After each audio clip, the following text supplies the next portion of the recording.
Hello and good morning. Hello, is this Arrow? That would be me. Hi, Arrow. This is Mark. Mark, how are you doing today? I'm great. I'm excited to be on the show. Thank you so much. Well, you're covering something here that I just totally believe in, and I've been a big fan of faith-based movies, but it takes people like yourself to take it to a quality level that where everybody, it's not about questioning, it's about experiencing. Oh, I love it. Thank you. Really kind. Thank you so much. I've heard rumors you're down there in Charleston right now. I am. I'm in the Low Country. Yes. Oh my God, that's my soul city. That is the place where I want to take my journey with God. It really is. Oh yeah. Well, the Holy City they call it. Yeah, it's great. Yeah, I got family here. We moved here almost 2 years ago with my wife, and her family's here, and we love it. It's really beautiful. So when I thought this movie came to being, and you're down there in the Charleston area, were you walking on Folly Beach? Were you over there by the lighthouse? Where did it come to you where you go, I'm answering this call, I've got to do it? Oh, you know what? I actually I shot the movie in Chicago. I was born and raised in Chicago, and Really? so the idea came to me when I was there. Yeah, so I was. It took a while. It's a couple of different ideas kind of came together, but it wasn't one exact moment. The main moment was when I put two ideas together. I had an idea about a guy test to buy an angel, save his hometown, and then an idea about a guy who had a cameraman, obsessed with the idea of a cameraman always following him. I put it together. It's like angel and demon. There it is. There's the story. Wow. Yeah. So basically, making a movie is working on God's time. You know how God takes his time? Well, making a movie takes its time. That's right. It does. It does. You got to have a lot of patience. You got to have a lot of patience with filmmaking. I love the way that you did the title of the movie, For Profit. And we're talking about Prophet. That's an eye catcher. Yeah. When I had that title, I knew right away that was it. Because it's got the play on words. There's a little bit of humor to it, but it is also something where, prophecy and spirituality and faith and all these things, you don't always come to it from a place of words. I mean, we talk about scripture and stuff like that, but a lot of people, really talk about their faith. But when you get into actual prophecy and everything like that, the words are so important. And, and that's the big thing in the film too, is just how important language is and how important words are and the word. And when it comes to prophecy and things like that, what has been foretold and what people are writing about and the stories people are telling are so important. And the only problem with the title is that I have to explain it. Because people are like, for profit. Oh, with an F? Nope. Not with an F. Speaking of the laughing part of it, I mean, that's one thing that you give us as viewers to do. You give us permission to share a laugh, to get into the laugh, and to get more deeper into the story.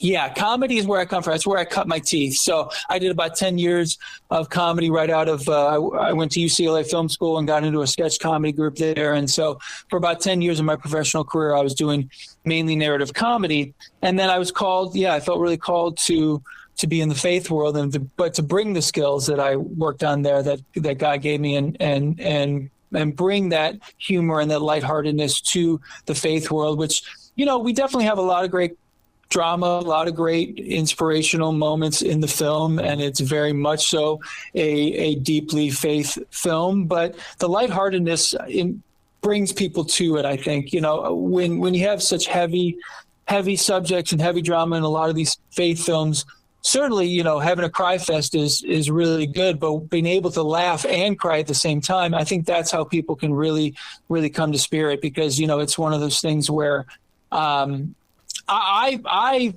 for instance, when I'm looking at pastors, I follow the pastor and I listen to the pastor that makes me laugh as well as sing, and it's the pastors and it's the preachers and it's the movies that don't have that lightheartedness that I question sometimes. I'm like, well, joy's in our hearts too. God put joy in our hearts too. Let's also not just revel in the, let's not just focus on the pain and the agony and the hardships, but let's also remember to laugh and to bring joy into the hearts, you know? See, that's every bit the reason why I've been a part of Elevation Church and Pastor Stephen Furtick since 2010, is because we do get to laugh, we get to sing, we get to learn, we get to do so many different things. And that's why it's so important for people like yourself to say, hey, look, we can do the same thing in a movie.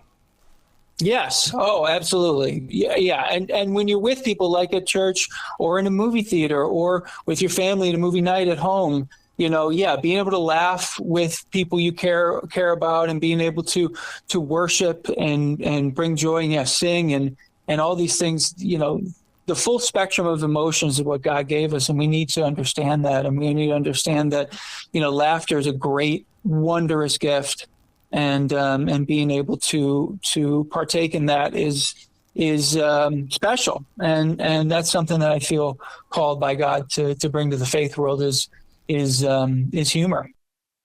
One of the things that the movie does, and it's so relatable, because I think if we don't admit that it's happening to us or there's people around us that are going through it, the demon latches onto us and then the angel visits. I wish people would talk more about their openness and how they got through their storms and struggles. Yeah, no, I feel that for sure. And I put it all in there in the movie. I mean, I've definitely battled my demons and desperately tried to listen to my angels. It's you know, I'm not, you know, I struggle every single day with my faith. And I think that's, you know, in that struggle is where I find the most grace from God. And one of the things also, you know, like you said, I think there's a lot of people out there who think that in order to be a spiritual person or a man of God or things like that, you just have an angel. You just need to listen to Jesus. You just need to go to the scriptures. No, you need to battle the enemy too. And it's the darkness that comes every single day, that creeps in every single day, that you have to be attuned to and really be aware of what those voices are. And the film, you know, like the demon starts out in the film just as this kind of weird cameraman that's always following him with this little video camera and just annoying. And, you know, and that's how the enemy starts, is it's just like, oh, it's not that big of a deal. Oh, it's just being annoying a little bit. Oh, kind of funny actually. And, oh, he says mean things, but that's all right. That's funny. And, you know, but slowly but surely, it's that slippery slope of sin, and you know, you start to think that voice is you, or that voice is part of you, or that voice is true.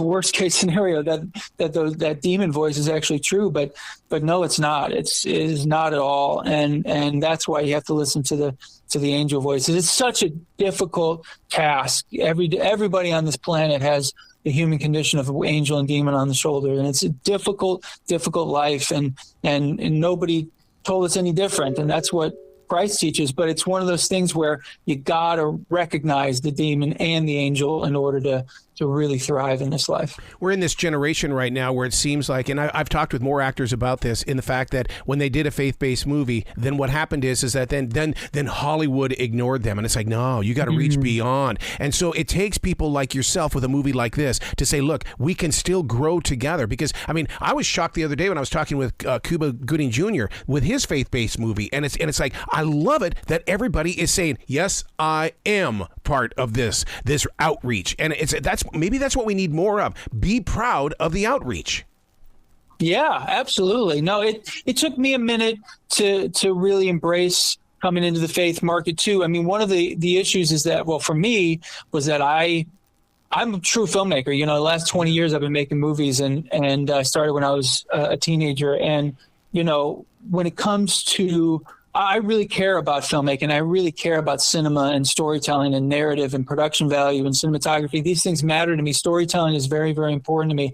And so when I was tasked to jump into the faith world, I hesitated. I was a little afraid because, there's a lot of lower production value films. There's a lot of films that don't have good stories, that have great messages, great themes, but the acting is subpar or whatever it is. And so I was like, hey, God, I'm a real filmmaker here. Do you really want me to do this? I'm struggling. And he said, absolutely. That's why you're here, is because we do need people to be proud of their faith and to shout it off the rooftops and not be afraid to make a movie about the struggles of your faith and the spiritual warfare that's going on in this life. And I too, whether it's Cuba Gooding Jr. or Jennifer Garner or whoever it is, so many great actors, filmmakers are recognizing, okay, yeah, no, not only can I express my faith through this, this is a viable genre. It's